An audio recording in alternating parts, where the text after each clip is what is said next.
Imaginem por um momento. Vocês estão caminhando pelo deserto mais árido da Terra, onde não chove há décadas, e de repente se deparam com os destroços de um navio centenário repleto de ouro.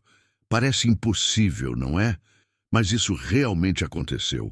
Em 2008, uma descoberta no deserto da Namíbia deixou o mundo intrigado. 13 milhões de dólares em ouro e moedas preciosas encontrados dentro de um naufrágio, a quilômetros da costa. Como um navio chegou até ali? E por que carregava tanto tesouro? Se vocês curtem histórias que desafiam a lógica e revelam segredos escondidos da história, se inscrevam no canal. Aqui no Além do Óbvio, toda semana vocês descobrem fatos incríveis que vão mudar completamente a forma como veem o mundo.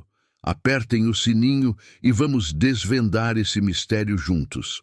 Nossa história começa em abril de 2008, quando a empresa de mineração Namdeb estava fazendo uma operação de rotina no deserto da Namíbia. Eles estavam extraindo diamantes das areias costeiras, um trabalho que faziam há décadas naquela região. Mas naquele dia, algo completamente inesperado aconteceu. Enquanto as máquinas cavavam a areia, os operários começaram a encontrar pedaços de madeira antiga. No início, pensaram que eram apenas detritos marinhos que o vento havia carregado. Mas, conforme continuavam escavando, mais e mais fragmentos apareciam. Madeira trabalhada, pregos enferrujados. E então, algo que fez todos pararem. Moedas de ouro. Centenas delas, espalhadas pela areia como se alguém tivesse derramado um tesouro ali. A descoberta foi tão surreal que inicialmente ninguém acreditou no que estava vendo. Como moedas de ouro chegaram ao meio do deserto? E por que havia tantos pedaços de madeira antiga junto com elas? Foi quando perceberam que não estavam apenas diante de um tesouro perdido, mas dos restos de um navio inteiro. Sim, vocês ouviram certo. Um navio, no deserto da Namíbia. A cerca de 6 metros abaixo da superfície da areia. Mas aqui está o primeiro mistério. Aquela região do deserto fica a mais de 400 metros da costa atual. Como diabos um navio foi parar lá? A explicação mais óbvia seria que, talvez no passado, o nível do mar fosse diferente. Mas mesmo assim, como explicar a quantidade absurda de ouro encontrada? Conforme a escavação continuou, os arqueólogos descobriram que não se tratava de um navio qualquer. As primeiras análises da madeira e dos objetos encontrados indicavam que se tratava de uma embarcação do século XVI. E não era um navio de pesca ou comercial comum. Era uma embarcação portuguesa, do período das grandes navegações. Aqui é onde a história fica ainda mais intrigante. Durante os séculos XV e XVI, Portugal era uma das maiores potências marítimas do mundo. Seus navios cruzavam oceanos em busca de especiarias, ouro e outros tesouros. As rotas comerciais portuguesas conectavam a Europa, a África, a Ásia e as Américas. E uma dessas rotas passava exatamente pela costa da Namíbia. Mas por que um navio português estaria carregando tanto ouro? E mais importante, o que aconteceu com ele para que terminasse soterrado no deserto? A resposta começou a se formar quando os especialistas identificaram algumas das moedas encontradas. Elas eram principalmente espanholas e portuguesas, cunhadas entre 1525 e 1538. Isso significava que o navio naufragou em algum momento da primeira metade do século XVI. Mas havia algo ainda mais revelador. Muitas dessas moedas tinham características específicas que as identificavam como sendo originárias das minas da América Espanhola. Estamos falando de ouro do Peru, da Bolívia, do México, ouro que havia sido extraído pelos colonizadores espanhóis e estava sendo transportado de volta para a Europa. Mas como esse tesouro terminou em um navio português? A descoberta desse navio no deserto da Namíbia não era apenas um achado arqueológico extraordinário.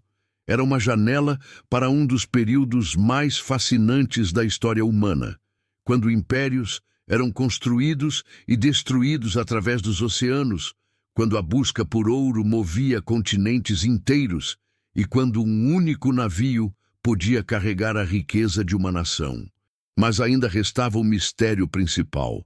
Como exatamente aquele navio chegou até ali? A resposta para essa pergunta iria revelar uma história ainda mais incrível do que qualquer um poderia imaginar. Para entender como um navio português do século XVI terminou soterrado no deserto da Namíbia, precisamos voltar no tempo e mergulhar em uma das épocas mais perigosas e aventureiras da história humana. Estamos em 1533. O mundo estava dividido entre duas superpotências, Espanha e Portugal. Pelo Tratado de Tordesilhas, assinado em 1494, essas duas nações haviam literalmente dividido o mundo entre si. Tudo que ficasse a leste de uma linha imaginária pertencia a Portugal. Tudo a oeste, a Espanha. Mas aqui está o problema. Na prática, essa divisão criou uma situação explosiva. Os espanhóis estavam extraindo quantidades absurdas de ouro e prata das Américas, especialmente do Peru e do México.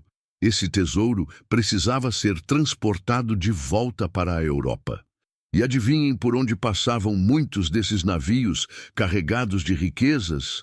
Exatamente, pela costa da África, território português. Agora imaginem a tentação. Vocês são capitães portugueses navegando pelas suas próprias águas territoriais e veem passar navios espanhóis abarrotados de ouro. O que fariam? Bem, muitos capitães portugueses decidiram que aquele ouro estava passando pelo seu território. Então, por que não pegar uma parte? Essa prática tinha até nome: corso. Era uma forma legalizada de pirataria, onde um governo dava permissão oficial para seus navios atacarem embarcações inimigas. Portugal e Espanha, apesar de serem ambos países católicos e teoricamente aliados, viviam em constante tensão por causa dessas riquezas. E foi exatamente isso que aconteceu com o navio que encontramos no deserto. Análises mais detalhadas dos destroços revelaram algo fascinante. Não se tratava de um navio mercante comum. Era um navio de guerra português, especificamente projetado para interceptar embarcações espanholas. As evidências estavam todas lá.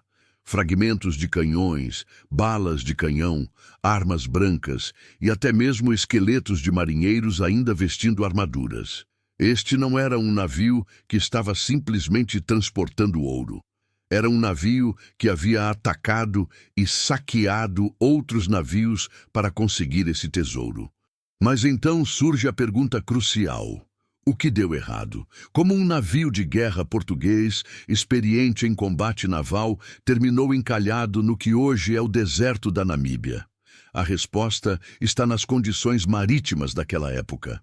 A costa da Namíbia sempre foi conhecida pelos navegadores como uma das mais perigosas do mundo. Existe até um nome para ela: Costa dos Esqueletos. E não é um nome poético, é literalmente assim que os marinheiros a chamavam, porque era lá que muitos navios iam morrer.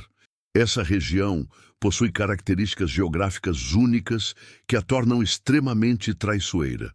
Primeiro, temos a corrente fria de Benguela, que vem do sul e encontra águas mais quentes vindas do norte.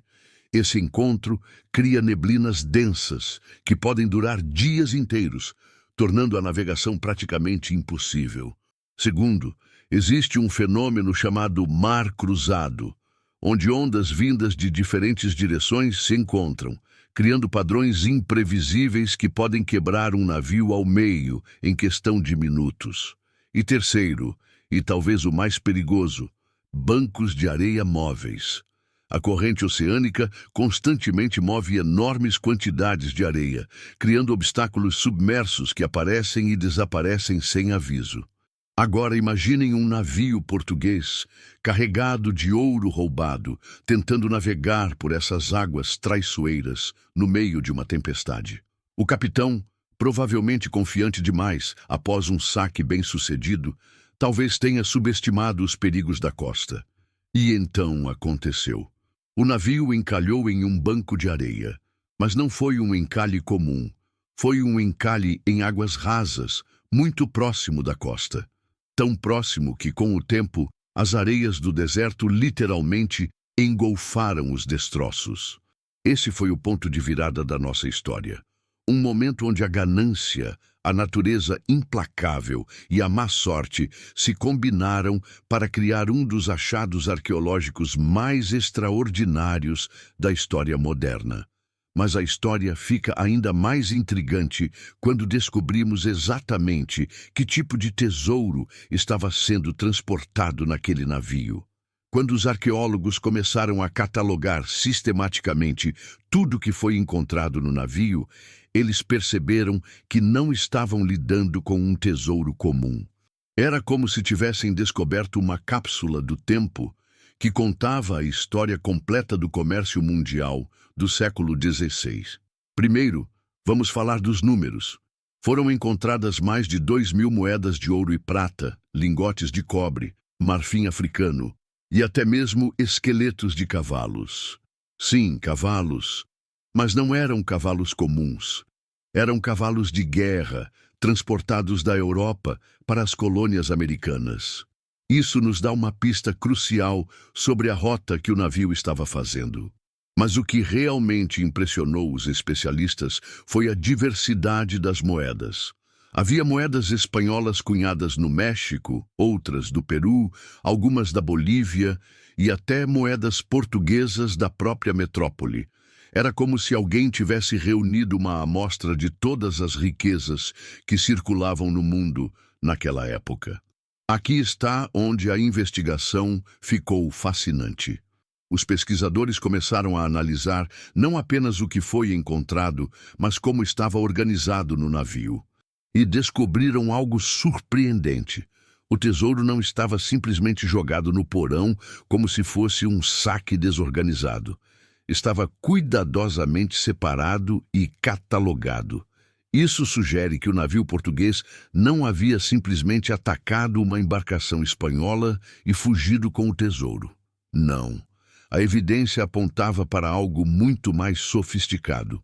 Uma operação de corso planejada e organizada, possivelmente com múltiplos ataques ao longo de meses. Imaginem a cena.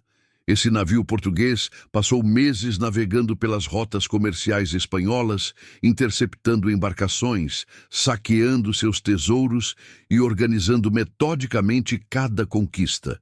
Era como uma empresa de pirataria com contabilidade. Mas tinha mais.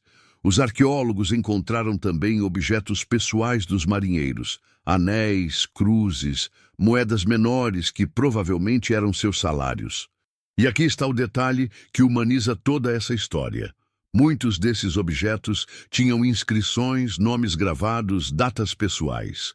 Um dos achados mais emocionantes foi um anel de ouro com a inscrição Maria, 1537.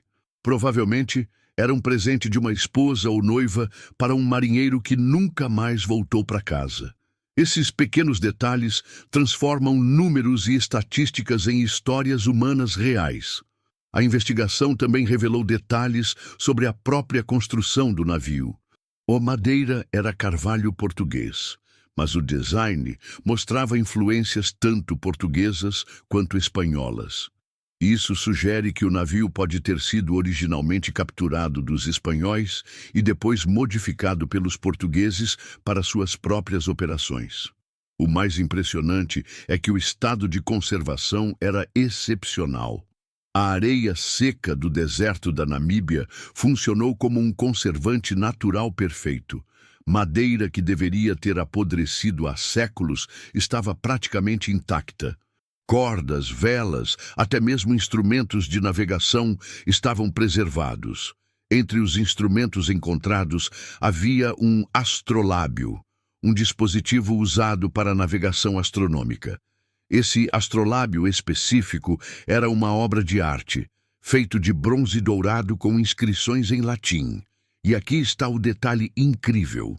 Quando os especialistas analisaram suas configurações, descobriram que ele estava calibrado para navegação tanto no Oceano Atlântico quanto no Índico. Isso confirma que não estamos falando de um simples navio corsário regional. Era uma embarcação que fazia parte das grandes rotas comerciais globais da época, conectando Europa, África, Ásia e América. Mas talvez a descoberta mais reveladora tenha sido encontrada no que restou dos aposentos do capitão. Entre os destroços, os arqueólogos encontraram fragmentos de documentos, papéis que, apesar de danificados pelo tempo, ainda continham trechos legíveis. Um desses documentos parecia ser uma carta de curso oficial, ou seja, a autorização legal do governo português para atacar navios espanhóis. Outro fragmento parecia ser parte de um diário de bordo, mencionando 3 navios espanhóis interceptados e tesouro estimado em... Infelizmente, o resto estava ilegível. Mas o que conseguimos decifrar pintava o quadro de uma operação militar e comercial complexa, oficialmente sancionada pelo governo português. E então surgiu uma pergunta que mudou completamente a perspectiva de toda a investigação. Se esse navio estava operando com autorização oficial, por que não há registros históricos dele?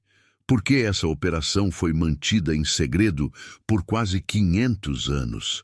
A resposta para essa pergunta iria revelar um dos segredos mais bem guardados da era das grandes navegações. Quando a descoberta do navio foi anunciada publicamente em 2008, a repercussão foi imediata e internacional. Museus do mundo inteiro quiseram exibir os achados, documentários foram produzidos, e então algo muito interessante aconteceu. Os governos de Portugal e Espanha começaram a reivindicar oficialmente a propriedade do tesouro. Mas não era uma disputa comum sobre patrimônio histórico. Era uma disputa que revelava segredos diplomáticos de 500 anos atrás. O governo português alegava que o navio era português. Portanto, o tesouro pertencia a Portugal. O governo espanhol contra-argumentava que o ouro era originalmente espanhol, roubado de suas colônias, portanto deveria retornar à Espanha. A Namíbia, por sua vez, afirmava que o tesouro foi encontrado em território namibiano, logo pertencia à Namíbia. Mas aqui está onde a coisa fica realmente interessante. Durante as negociações legais, arquivos secretos começaram a ser abertos. Documentos que haviam estado selados por séculos foram finalmente revelados. E o que esses documentos mostraram foi chocante. Não estávamos lidando com um caso isolado de pirataria. Estávamos diante de evidências de uma guerra comercial secreta que durou décadas entre Portugal e Espanha, muito mais intensa do que qualquer livro de história jamais havia mencionado. Os arquivos revelaram que, entre 1520 e 1580, Portugal manteve uma frota secreta de navios corsários especificamente designados para interceptar cargas espanholas. Essa operação era tão sigilosa que nem todos os funcionários do governo português sabiam dela. Era coordenada diretamente pelo rei e por um pequeno círculo de almirantes de confiança. O codinome da operação era Projeto Argonauta. E o navio encontrado no deserto era aparentemente um dos navios dessa frota secreta. Mas por que tanto sigilo? A resposta está na complexa teia de alianças europeias da época. Oficialmente, Portugal e Espanha eram aliados. Ambos eram países católicos, frequentemente unidos contra inimigos comuns, como os turcos otomanos ou os piratas berberes. Mas por baixo dos panos estavam travando uma guerra econômica brutal. A descoberta desses documentos causou um terremoto na comunidade acadêmica. Historiadores tiveram que reescrever capítulos inteiros sobre as relações luso-espanholas do século XVI. O que pensávamos ser ocasionais conflitos menores era, na verdade, uma guerra comercial sistematizada. Mas o mistério ficou ainda mais profundo quando os pesquisadores descobriram que o navio do deserto não era o único. Referências nos documentos mencionavam pelo menos outros 5 navios da frota secreta portuguesa. E a pergunta que surgiu foi: Onde estão os outros? Aqui é onde a história toma uma virada quase cinematográfica. Usando as coordenadas e rotas descritas nos documentos históricos, equipes de mergulhadores e arqueólogos começaram a procurar outros navios ao longo da costa africana. E encontraram. Em 2015, outro navio foi descoberto ao largo da costa de Angola. Em 2018, destroços foram encontrados próximo ao Cabo da Boa Esperança. Cada descoberta revelava mais evidências do projeto Argonauta e da extensão dessa guerra comercial secreta. Mas talvez o achado mais perturbador tenha sido descoberto nos arquivos da Inquisição Espanhola. Documentos que mostravam que a Espanha não apenas sabia da operação portuguesa, mas também mantinha sua própria frota secreta de caçadores de corsários, especificamente para combater os portugueses. Estamos falando de uma guerra naval secreta que durou décadas, envolvendo centenas de navios e milhares de homens, e que foi completamente apagada dos registros históricos oficiais. A pergunta que surgiu foi: por que essa guerra foi mantida em segredo por tanto tempo? A resposta está nos eventos que se seguiram. Em 1580, algo drástico aconteceu. Portugal perdeu sua independência e foi anexado pela Espanha.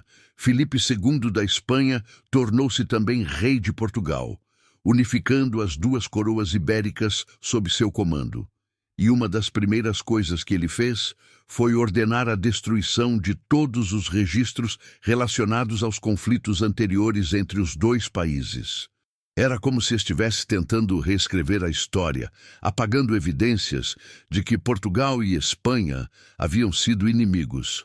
Todos os documentos oficiais sobre o projeto Argonauta foram queimados. Participantes da operação foram proibidos de falar sobre ela sob pena de morte. O navio encontrado no deserto da Namíbia, portanto, não era apenas um tesouro arqueológico. Era a evidência física de uma conspiração histórica para apagar um capítulo inteiro da história mundial. Mas ainda havia mais segredos a serem revelados, e o mais impressionante de todos estava relacionado ao destino final daquele ouro. A descoberta do navio na Namíbia abriu uma verdadeira caixa de Pandora. Arqueólogos marítimos do mundo inteiro começaram a reexaminar achados antigos sob uma nova perspectiva. E o que descobriram foi absolutamente fascinante. Evidências de que a guerra comercial secreta entre Portugal e Espanha havia deixado rastros por todo o planeta. Vamos começar pelo Caribe. Em 2012, mergulhadores encontraram destroços de um navio espanhol próximo à costa da República Dominicana.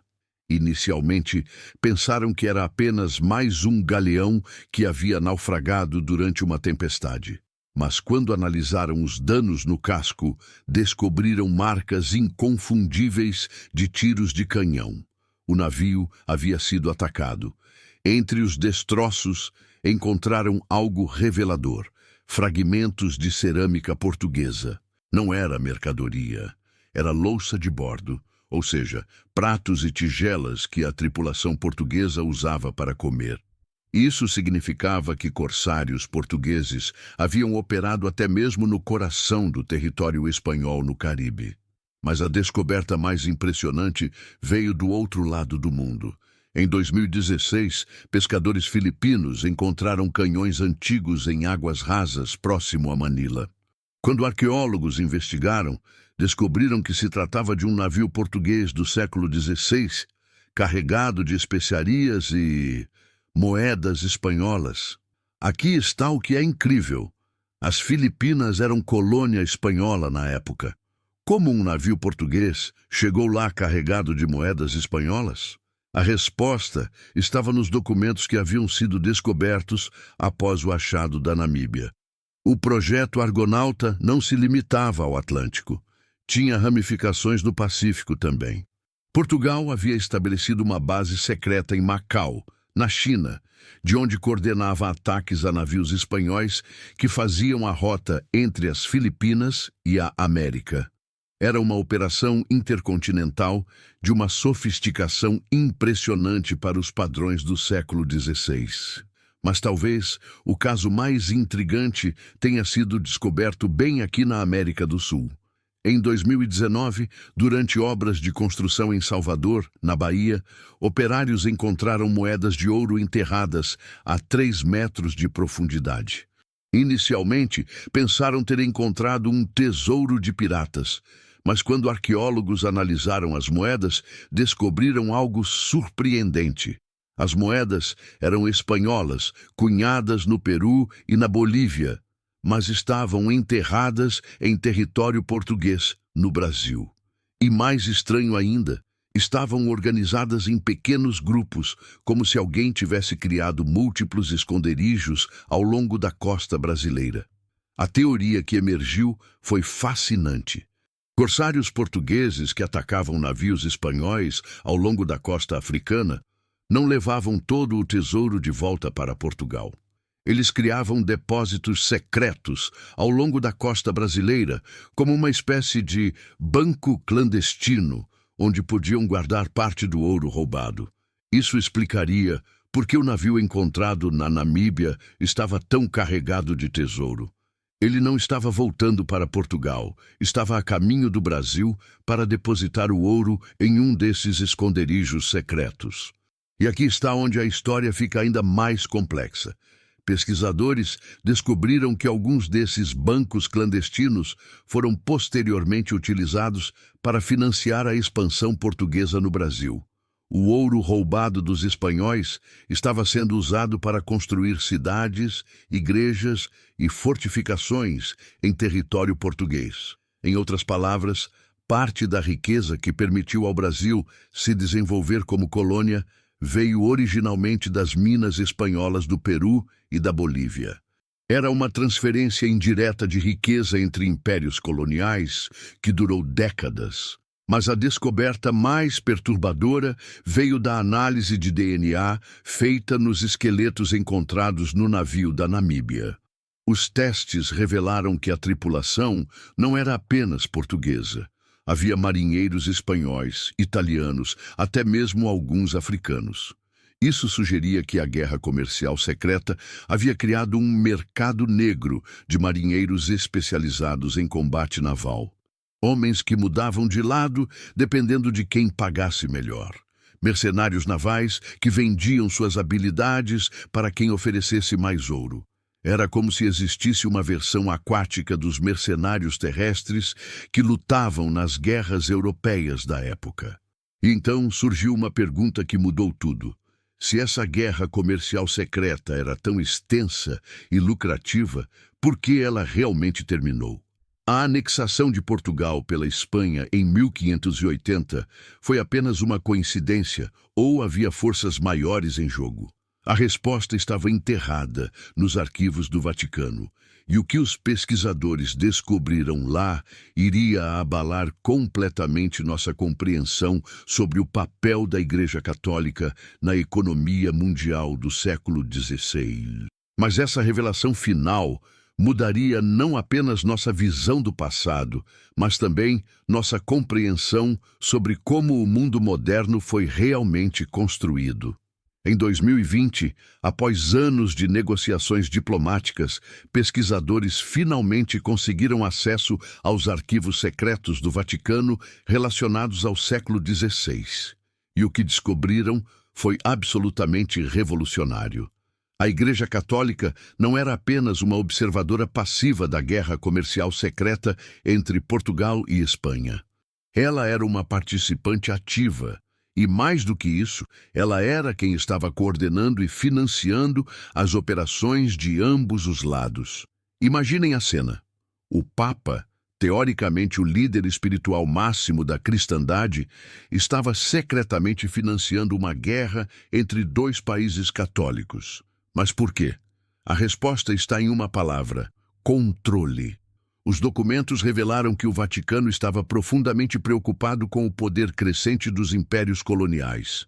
Portugal e Espanha estavam se tornando ricos demais, independentes demais. O ouro das Américas estava permitindo que esses países financiassem suas próprias políticas, muitas vezes ignorando as diretrizes papais.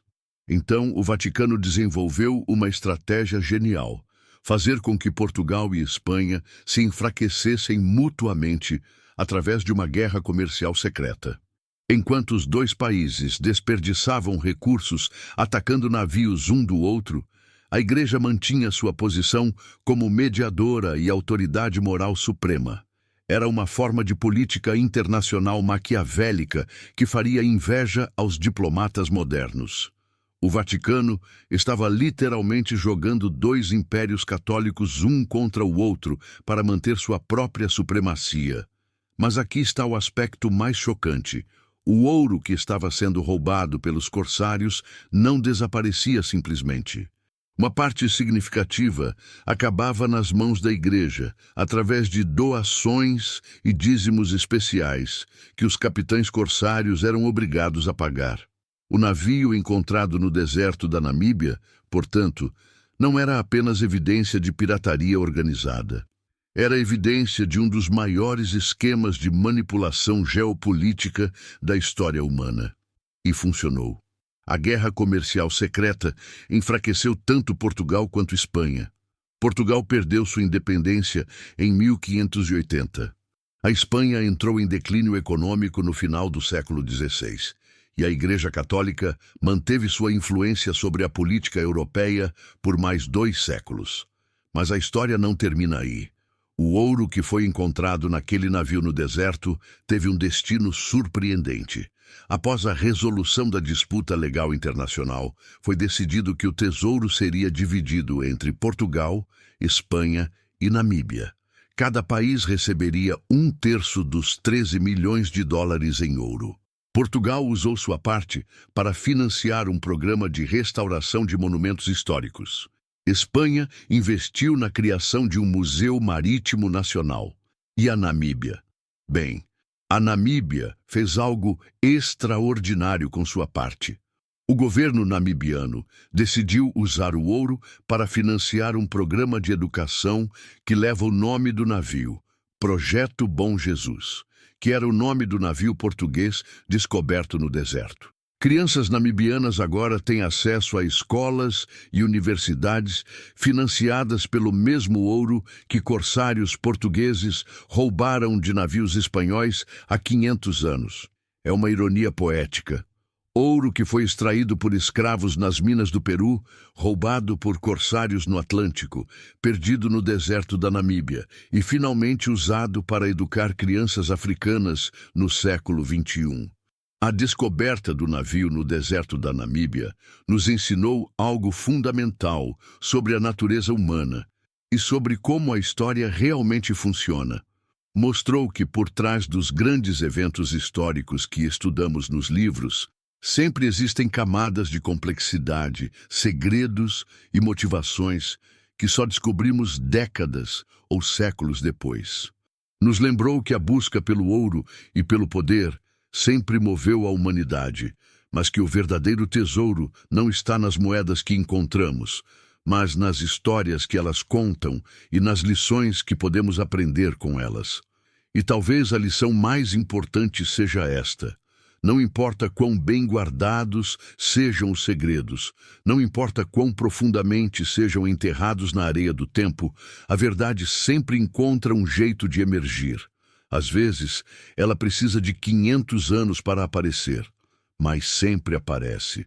O navio no deserto da Namíbia é prova de que a história nunca está realmente terminada.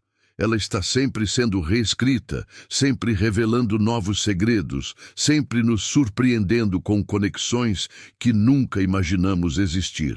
E quem sabe quantos outros segredos ainda estão esperando para serem descobertos, enterrados em desertos ao redor do mundo, esperando que alguém tenha a coragem e a curiosidade de procurar além do óbvio. E aí, o que vocês acharam dessa jornada? Um navio português carregado de ouro espanhol, encontrado no deserto da Namíbia, que revelou uma guerra comercial secreta coordenada pelo Vaticano. Quem poderia imaginar que uma descoberta aparentemente simples esconderia tantas camadas de conspiração e mistério? Essa é a magia de olhar além do óbvio. O que parece impossível à primeira vista, muitas vezes é apenas o começo de uma história muito mais incrível do que qualquer ficção. Se vocês curtiram descobrir esses segredos escondidos da história, se inscrevam no canal e ativem o sininho. Toda semana eu trago histórias como essa que vão fazer vocês questionarem tudo que pensavam saber sobre o mundo. Deixem nos comentários. Que outro mistério histórico vocês gostariam de ver desvendado aqui no canal? E compartilhem esse vídeo com aquele amigo que adora uma boa conspiração histórica. Até a próxima descoberta, pessoal. Continuem sempre procurando além do óbvio.